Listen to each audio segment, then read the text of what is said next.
As I said, this is a Sunday which has special significance. US President Barack Obama has arrived in the national capital ahead of a 2.5-day visit ahead of the Republic Day celebrations that will take place tomorrow, where he is a special guest on the Republic Day parade occasion. So lots to look forward to, lots to talk about.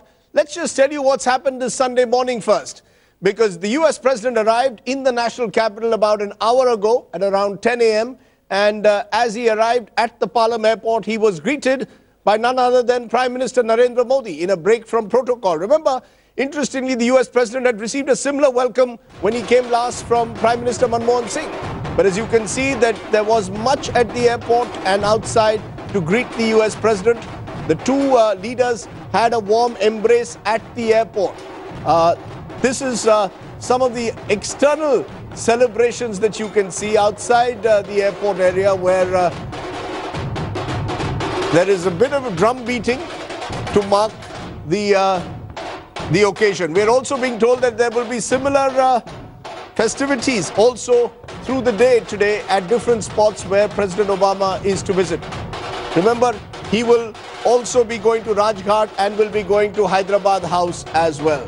Those are the pictures that are coming in at the moment. Let me introduce my panel and tell us who will be tracking for us all that is going to happen in the next few hours. With me, K.C. Singh, former Secretary in the Ministry of External Affairs, former Foreign Secretary, and someone who's been Ambassador to the United States. Kamal Sibal, former Foreign Secretary Kamal Sibal with us. Also General Shankar Prasad with us. Jyoti Malhotra of the India Today Group also with us. Appreciate all of you joining us. Let's first look, and I'm going to ask my producer to play those shots of that embrace that Prime Minister Modi gave the US President at the airport. I know we make a lot about body language.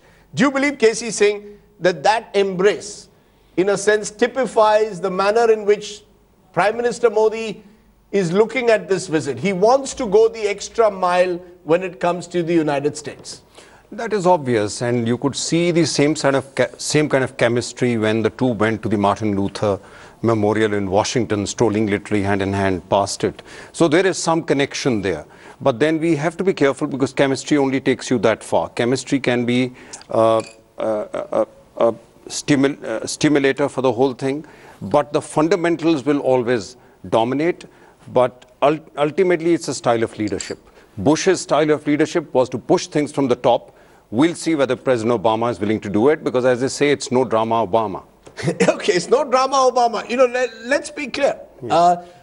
The decision to go to the airport obviously is taken by the Prime Minister himself.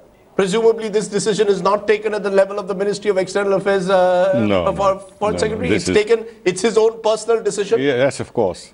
And earlier on, also our prime ministers have gone to the airport.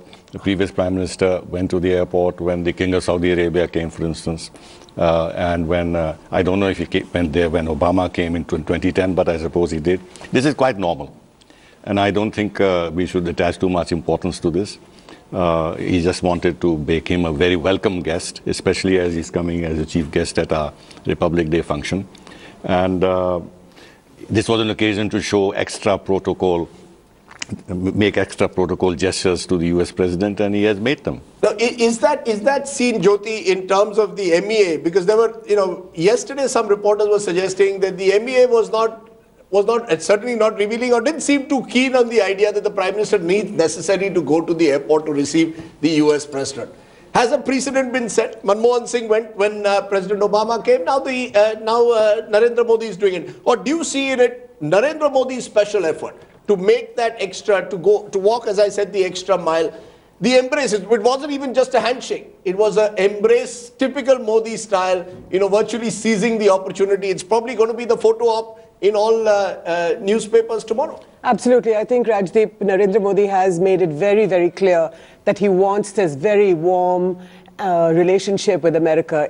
And he wants to deepen it. Remember, Manmohan Singh started this, with the signature of the Indo-US nuclear deal. And then Manmohan Singh goes to America and tells George Bush, we love you, America. And we love you, Mr. Bush. So I think Narendra Modi, in that sense, is sort of continuing this this sort of love affair that India has with the US. It's very incipient love affair, I would add. But make no mistake, I think Narendra Modi's put his stamp on it. He's put his imprint on this relationship with America. Listen, I don't agree with Mr. Sibal. I think Modi would have made it very clear that he wants to go to the airport. And I'm surprised that these drums that we've just seen, sort of, are they outside the airport? I'm going to just check. Because that's really interesting. And remember that Modi, when Putin came and the Russian president only came a couple of months ago, he didn't go to the airport to receive the Russian president. MEA's voice, I don't think counts for much. Not today. Not today. Any longer That's an interesting point. We'll come back to that, whether the MEA's voice at all counts now when it comes to diplomacy, whether the diplomacy is run entirely by Mr. Modi through his various mandarins in the PMO itself. Yeah. But let's go straight to Kanwaljit, who joins us at the moment, because there is... Kanwaljit, I'm told that the first after the forecourt, he is going to Rajghat. I believe you're somewhere in that area. Can you tell us where you are and whether there are where these drums and these celebrations are taking place already? Well, we're definitely at Rajghat, but because of security reasons, we really can't show you the shots straight away. But definitely, this is going to be a somber affair at Rajghat. Remember, wreath-laying ceremony is supposed to happen here. President Obama, along with his wife, Michelle, are expected around 12:30 out here. They would be laying that wreath. He would obviously be planting a sapling out here. It's been done earlier by President Clinton, President Bush, as well as Eisenhower. But definitely, this is going to be a set apart in terms of how he will be coming here. He will be paying that tribute, and obviously the stage has been set. Definitely in terms of security presence also, we've seen unprecedented security cover out here, 7-tier security layer, as well as US security service agents. The NSG have been here, the Black Cat commandos have been here, and they've been on the jobs 24/7. So yes, this is a big task, but as far as Rajghat is concerned, this is going to be a very symbolic visit. Not only is he paying tributes to Mahatma Gandhi, but he's obviously also planting that seed. It has been seen as a symbolic way about friendship, personal bonding between Narendra Modi and President Obama, and also about that friendship of the sapling, the growing seed between India and United States, and obviously a slightly tangent drift. We've seen earlier friendship between United States and Pakistan, and now a clear warning being sent out to Pakistan saying if there is any terror attack in the Indian soil in these particular 3 high-profile days, it is going to be traced up to Pakistan. It will not be in the best interest of United States and Pakistan. In that clear measure, obviously telling the world that India is a global partner. So we're going to see a lot of symbolic show of strength here at Rajghat. Okay, Kanwaljit, we'll come to you. Rajghat, of course, will be is a place where every foreign dignitary generally goes. So that is not necessarily a departure from the past. It is part of protocol that after your ceremonial at forecourt, you go to Rajghat. But the sense one is getting is that Prime Minister Modi wants to do something different. Absolutely. Do you see anything different in the manner in which the Prime Minister is approaching this visit, let's say, compared to Dr. Manmohan Singh, who President Obama described as his great friend? Yeah. So do you see, General Prasad, something different in the manner in which the Prime Minister is approaching this visit compared to, let's say, Manmohan Singh approaching the presidential visit when Obama was here 4 years ago? I see a big difference, particularly in the chemistry and the manner in which the Prime Minister is conducting himself. If you take it forward from what happened in the United States during his last visit and bring it back to Delhi, look at the way it has happened at the airport. Look at the way the big embrace has taken place. Look at the way that the whole gesture of, typical Indian culture, if I may put it, to hug and to, keep holding his hand for a long time. Did you notice that the hand was not left for a long time next to the car? But he did, let's be clear, Narendra Modi did the same with the Chinese president also. So it's not as if he's only done it with the US this is the manner, this is the big change between the previous Prime Minister and the present Prime Minister. He holds your hand longer. Much longer, like an Indian would never leave your hand once you hold it. And he's ready for an embrace. No, Rajiv, there's a variation of the hug is the US variation of slap. So there was a hug and a slap, as they say. No, but it's interesting. US variation. It's interesting for two leaders, Mr. Sibal, who really met each other for the first time about 6 months ago.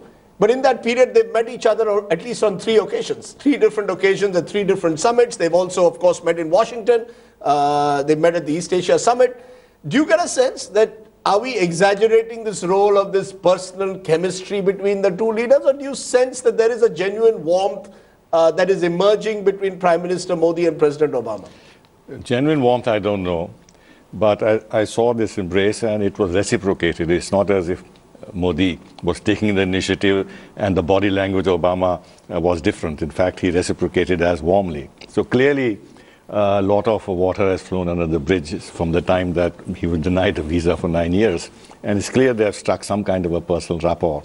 And this can be helpful in terms of direct summit-level dialogue between the two countries. Does it make a difference? Does it make a difference? I mean, is that the way that leaders bypass their bureaucracy? 1 p.m. we expect today over lunch. But a quick word from you, Jyoti, on, before I take a break, on this whole issue of the so-called chemistry between these two leaders. Are we to see, as some newspapers suggest, that these are two leaders who have much in common, more in common than we might imagine? Ideologically may be different, but have much in common, perhaps in the sense that they're both outsiders who gate crashed, one into Washington's establishment, one into the Delhi establishment, and terrific communicators both. Do you believe that there is more in common that Mr. Modi and Obama have than the differences that they have? I would agree. And there's one more thing in common. Both of them have, in a sense, rags to riches stories. Both Modi and Obama started off really from from the ground, if you like. Mr. Modi was a tea seller, or he helped sell tea, while Barack Obama also sort of talks about his very, very humble origins. Yeah. So I think a lot of people have, a lot of Americans have remarked upon this, and they've said that both, when Mr. Modi was in Washington some months ago, really connected over the fact that they both had this commonality between them. But and I think that's what gives both of them this ambition to succeed, not only personally, but for their nations. So there's a hunger, the fire in the belly. Absolutely. There's a fire in the belly. Okay, I'm going to come to that, because I just wish, of course, that one day Prime Minister Modi writes a book in the manner that President Obama has. Brilliant books that the US President has written, and perhaps after he leaves the presidency, he could write a few more. He is quite a remarkable writer, apart from being a communicator and an orator. Like the Indian Prime Minister, they both share that love for the camera, some would say. They're terrific before the camera. So we look forward to what's going to be an exciting 2.5 days for the Indo-US partnership. And that's the word that's being used, partnership, at every stage. Just about half an hour or so, the US President will be in the forecourt of the Rashtrapati Bhavan, where he will be given a ceremonial reception. The Indian Prime Minister will be there along with the President Pranab Mukherjee. Pictures coming in at the moment from the forecourt of the Rashtrapati Bhavan, where that ceremonial welcome will be given in a short while from now. But just before the break, we had an interesting discussion which we triggered off on whether Prime Minister Modi and President Obama have more in common than they have in terms of divergences. Let's take a look at that, because Kanwal Sibal and KC Singh have a different view of that. Jyoti Malhotra saying, yes, they are outsiders to the Washington, one to the Washington establishment, one to the Delhi establishment. Both have this fire in the belly, both terrific communicators. So our argument was they had more in common. You believe they have more. It's not such a it's not a relationship of similars. See, firstly, let's take this. Mr. Modi is grounded in the Indian tradition, civilizational tradition, whereas Obama's come as an outsider. He was an African-American, half African-American who had to break into it. It's entirely different.